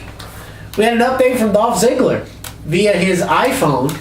From the WWE app. Through the WWE app. No. He sent out a message through the WWE app saying he's not sure when he'll be back, although he supposedly is going to be back this coming week, not to wrestle, but to cut promos. He's still not able to wrestle. He's still messed up. Jack Swagger messed him up pretty bad. Good job, Jack. Way to go. More of a reason why he should be fired. But that's neither here nor there. We the people want you to go. That's right. John Cena. Who? John Cena took on Curtis Axel in the main event. Curtis Axel wins via countout. I'll take it. Yep. Dean Ambrose defeats Kofi Kingston in the U.S. title rematch. Thank you. Team Hell No loses to the Shield Part 2 to The Shield retains their tag team titles. That's done. Yep. We had the highlight reel with Chris Jericho and Paul Heyman, and you're thinking, well, what's he going to talk about? Well, he gets right to the point, doesn't he? He wants to know where CM Punk is. Not on his couch, apparently. Where's he at? Why is he here? Well, in all honesty, he was actually at a baseball game. Actually, I think this past Monday he was rock climbing. Yeah, but that's neither here nor there either. But he challenged Punk to a match in his hometown of Chicago at Payback, and Paul Heyman accepted. Now, that's a little odd because Punk wasn't there, but yet Heyman accepted on his behalf. It's all trending towards the face turn. Possibly. Very possible. The one thing I liked on Raw, again, I agree. I think people were commenting on my post on Facebook about Joe Henning, Kurt Axel, whatever. They were saying they want to see him get a legitimate win, and I get that. I guess they wanted it two ways. They wanted to push him, but still make John Cena look strong, so they didn't want to have him get a win over him, like legitimately. I will say this though. I did love that they had a spot in there where Curtis did the perfect plex homage to his dad, and the whole crowd actually had a huge pop for that. That was pretty cool. Another couple things I want to mention from Raw. There's actually a fight during the main event. Yes. If you saw it during the match, there were people like turned around. Like 8 to 10 people were not paying attention to the match at all. They were completely 180 degrees the other way. Just watch people go at it. I have no idea why they were fighting. But it got people's attention, so that's why the match didn't really have anyone's attention in the front row. And a couple other things. It was Bret Hart Appreciation Night. He looks very old. Bad. They had it on the WWE, but I didn't see it. I heard it was very, very good. Vince was there. Sean was there. Pat Patterson, Jericho. Jerry the King Lawler hosted it. It was good.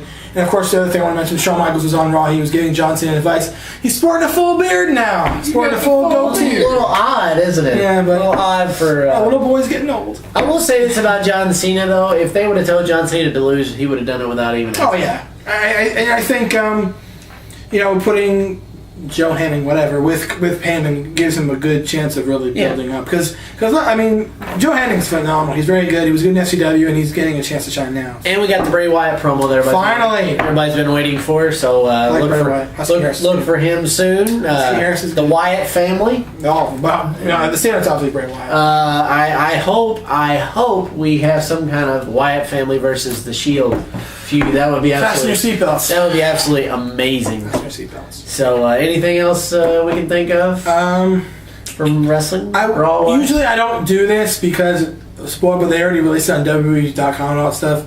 Kofi Kingston got hurt. Yes. And they're blaming it on Ryback, but he's had an elbow injury for a while. He's getting surgery, so they used the angle of Ryback taking him out on SmackDown to give him time off TV. So Kofi Kingston's going to be out with the elbow injury for about 2 months. See, I knew there would eventually somebody on there would fall asleep to Ryback. It was only a matter of time. Oh, man, he's good. He's not good at all. Did you not see the Ryback Rose infomercial? I like how you guys like him. No, we don't like him. We never have at liked first. him. No, we didn't. No, at first you did. Go back and watch the show. Yeah, at first we did. And then all of a sudden, you know why we liked him at first? Because he didn't talk. He didn't talk, and all he did was say, "Feed me more." There's nothing wrong with that. There's nothing wrong with that. Good. But he's horrible on the microphone. I'll tell you this much: the moment where I don't know about you, but the one moment where I was just like, this guy's completely boring and just puts me to sleep was that like 4-minute promo he cut out about John Cena not having his bag after WrestleMania. It's like he's talking like this. John, Russell's like. I'm like, really? This is not a love story. It's wrestling. For God's sake, you're not talking to your girlfriend or your wife. It's what was that word? Huh? What was that word? What? Girlfriend. Yeah, girlfriend or your wife. 3 snaps in the Z formation. Yeah. So that's wrestling coverage this week. Wrestling. We got 3 weeks away from Payback. Get some payback. So Payback with Ryback in Chicago, Illinois. Ryback. Home of CM Punk, the best in the world.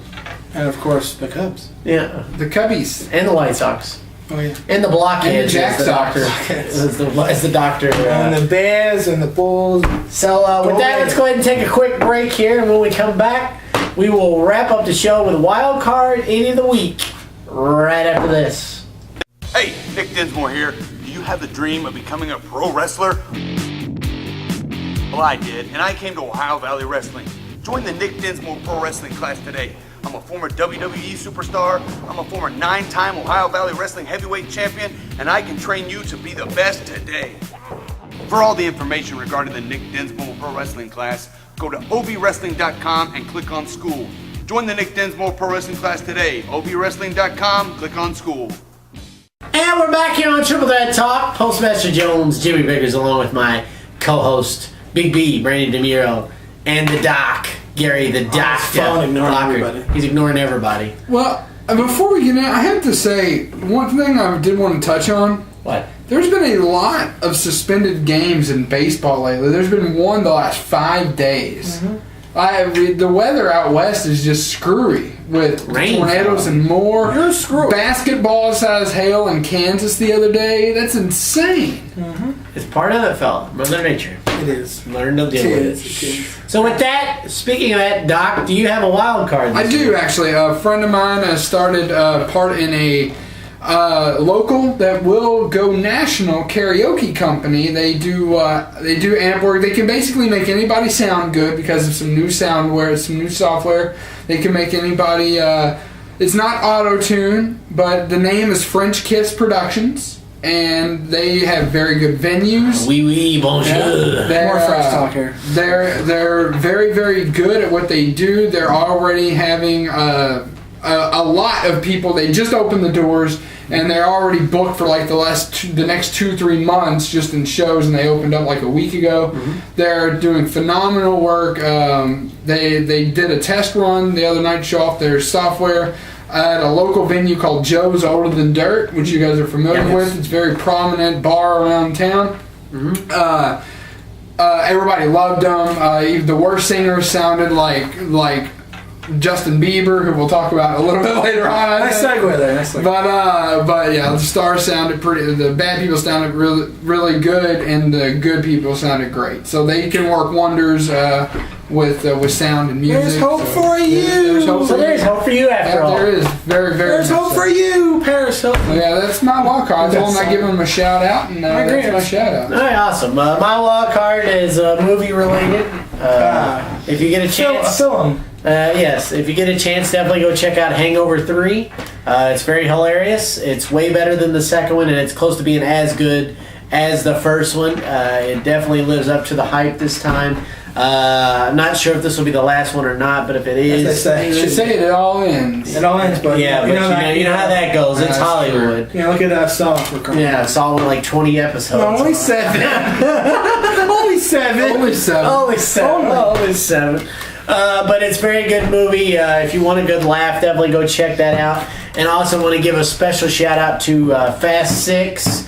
It broke records. It is the largest box office opening for any Universal movie ever. Ever. Wow. So it even broke Transformers, which is insane. People like those driving cars. 20 something million. Wow. I mean, it's got to be The Rock. This is the third straight movie that The Rock has starred in that it's opened at number Dark one. of the Moon shattered everything. Like weekend open, holiday open. That's crazy. Yeah. It still has holiday. It was the largest opening in Universal history. That's insane. So I've yet to go see it. I want to see it. It's on my list to see it real soon. I love the Fast and the Furious, franchise. Really I guess. And I do like what Time Warner Cable is doing. If you have Time Warner Cable in the Louisville area, they actually have all the movies on demand. So if you want to catch up, you got that chance. Yeah, just don't watch the third one. Don't waste your time. Was it Tokyo Drift? Yes. That was stupid. It's important at the end. Yes, the movie stuff. It's important. What's all the end? Because Vin Diesel's in the end. Well, yeah, but the ending is very important. It's all ties together. The end ties it together. Yeah. But other than that, I hate it's it. all you need to watch is like the last 5 minutes of the movie. It's boring. And it's very important too, which sucks. Yeah. Because you have to go through an hour and a half of crap to get to 5 minutes of stuff. The first one is good. The second one is good. The fourth one's good. The fifth one is absolutely amazing. The sixth one is really awesome. Did you see the fifth one? Yes, we did. And then the third one, the last 5 minutes is spectacular. I'll still see it for continuity. So Fast and the Furious, check that out. Breaking box offices worldwide. So, do Idiot of the Week first before he rants, or do you want to? I agree. Idiot of the Week first. Okay. Okay, so our Idiot of the Week this week goes to somebody that was already mentioned a while ago. Apparently, when you think that you're young, have lots of money and you drive a fancy sports car, you can get away with almost anything. You can't? No. Huh. And apparently, it's not good to tick off when some of your neighbors are the likes of, I don't know, Keyshawn Johnson. I think y'all know who that is. Eric Dickerson, one of the greatest running backs to play ever in the NFL. Justin Bieber apparently thinks it's okay to drive his Ferrari at top speeds through the neighborhoods of California where he lives. And I don't get it. He's getting blasted on Twitter by Keyshawn and by Eric Dickerson that he needs to slow his roll. He needs to slow down. And that, Thank you for the translation right there. For those of you that don't speak ghetto, it's that he basically just needs to whoa up on the gas pedal there and check himself before he wrecks himself literally. I guess when you're young like him and you have all this money and you have these nice cars, you think you're above the law, and it's just not the case. And he better watch messing with those guys, because just because they're not, probably active like you, doesn't mean they'll have a lot of clout and a lot of pull. So I wouldn't try anything funny or piss them off. Justin, you're not untouchable. So with that, and just because I don't think none of us like him, Justin Bieber, you're this week's episode 101 Idiot of the Week. And now we go to somebody who is a 4-time Idiot of the Week. Big B, nice segue there. 4-time Idiot of the Week. For what I have no idea why. For his rant of the month. All right, first, one of my walkers is really quick. I definitely want to give credit where credit is due. He's got 2 again. This is getting old. Last week was like 3. This week is like 2. Clearly, his wild card's more important than ours. Well, my second one is. The second one, I'll give him credit, deserves to be the top wild card. This is a quick one, but I definitely want to give credit where credit is due.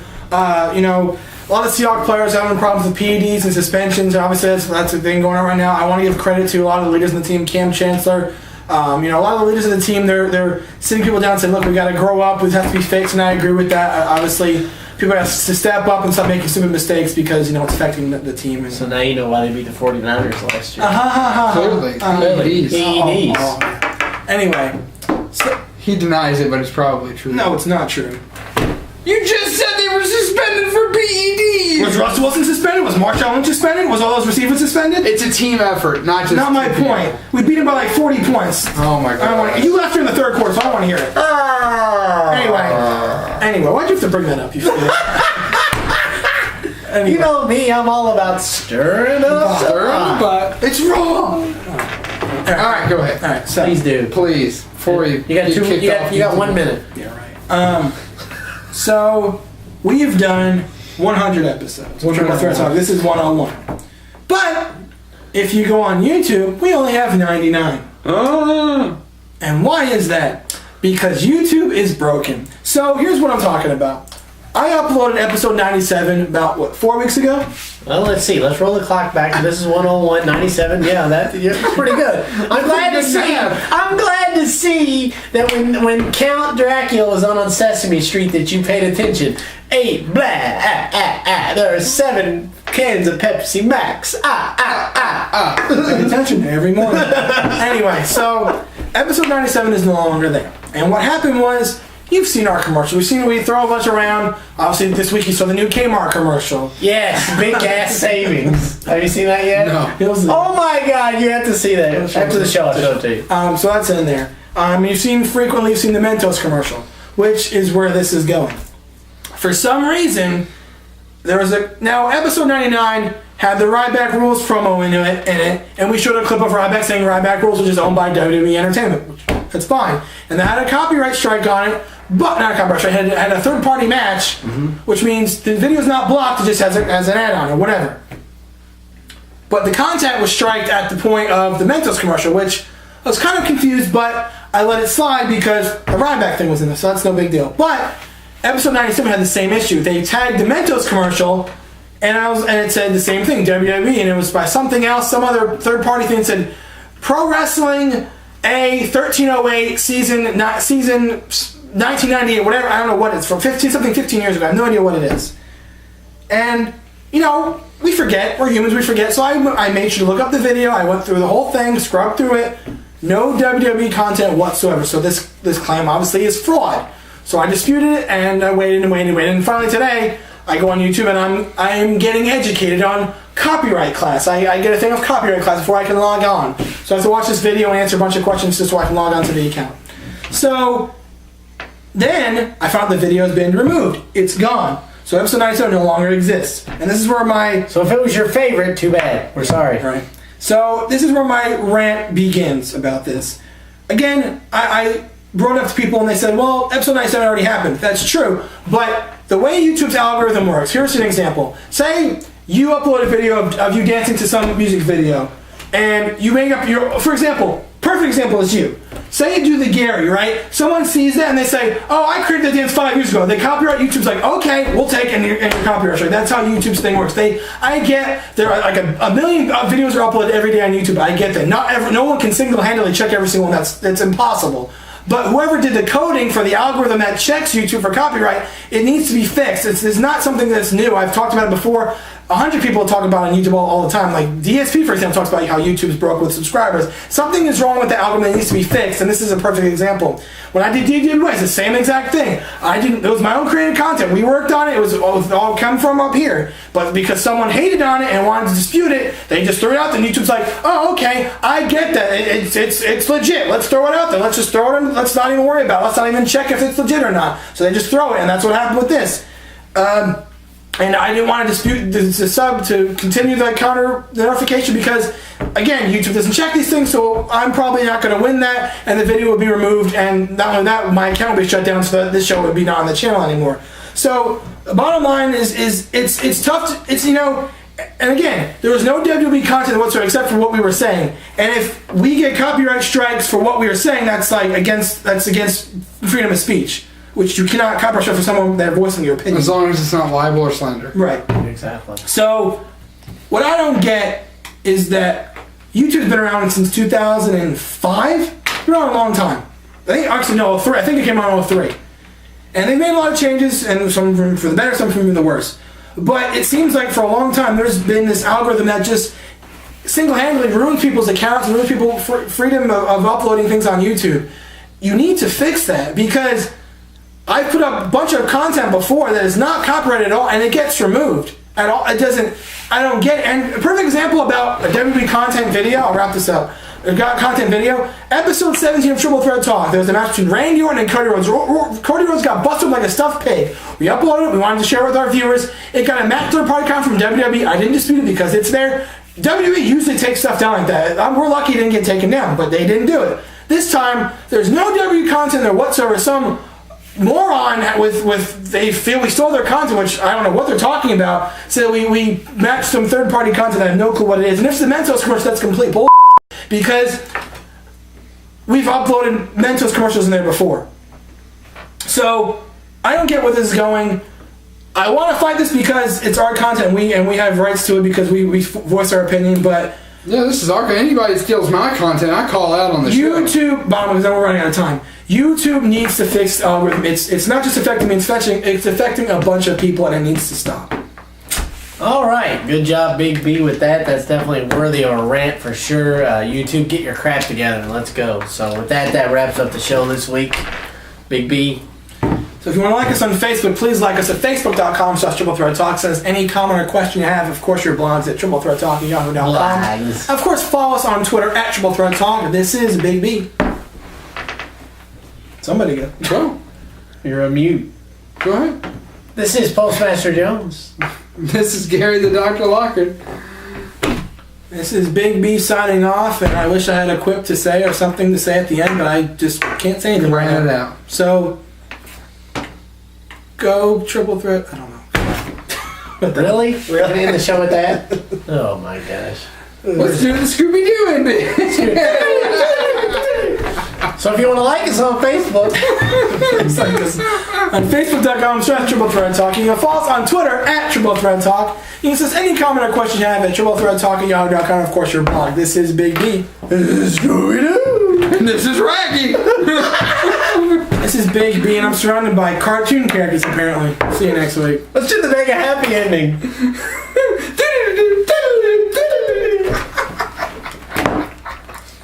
Cheesy. Mega happy ending. We're almost out of time. Come on. The mega Quick. do it. Come on. Mega happy ending. Oh, what it was? You just repeat it over again. Repeat it over. Too late. Happier. Too late. Make happy ending next week. People are gonna be like, what are those neurons doing?